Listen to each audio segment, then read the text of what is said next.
আলিল্লাহু ইয়ামুন্নু আলাইকুম, বরং আল্লাহই তোমাদের প্রতি অনুগ্রহ করেছেন।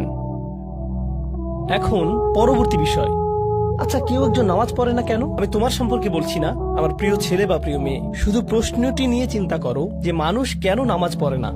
এর অনেকগুলো উত্তর থাকতে পারে, আর এই প্রশ্নের উত্তর আল্লাহর কাছেও আছে। উত্তরটা খুবই ভয়ঙ্কর। এই উত্তরটি আমি খুতবার শুরুতে পড়েছি। তিনি বলেন, ফালা সাদ্দাকা ওয়ালা সাল্লা ওয়ালাকিন কাযযাবা ওয়া তাওয়াল্লা।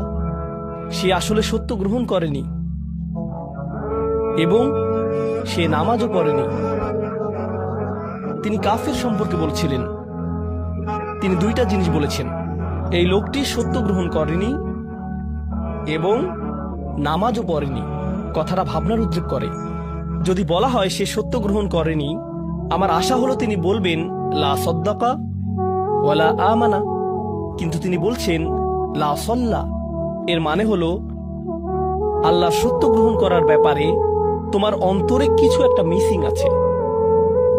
না না না, বাচ্চাটা বলে আমি আল্লাহকে বিশ্বাস করি, আমি মুসলিম। হ্যাঁ, তুমি এখানে মুসলিম, তোমার মাথায়।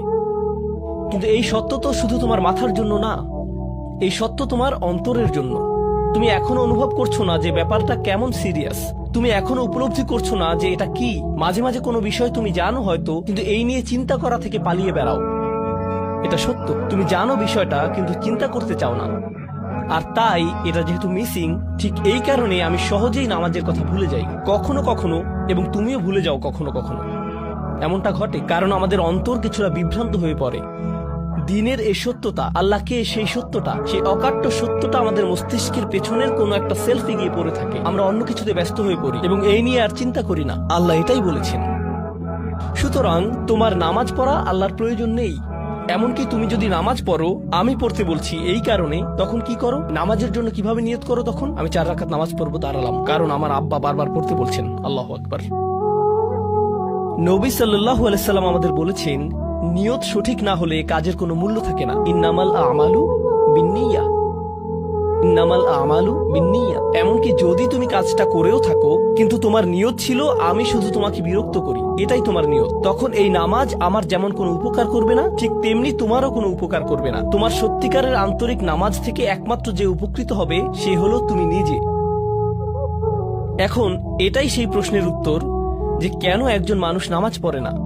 আরো 2টা কথা তোমার সম্পর্কে বলতে চাই। তার মাঝে একটা হলো নামাজ পড়ার উদ্দেশ্য কি, কোন কারণে পড়ব। কারণ তুমি হয়তো ভাবছো নামাজ পড়ার উদ্দেশ্য হলো তুমি যেন জাহান্নামে না জ্বলো। নামাজ পড়ার উদ্দেশ্য হলো তুমি যদি নামাজ না পড়ো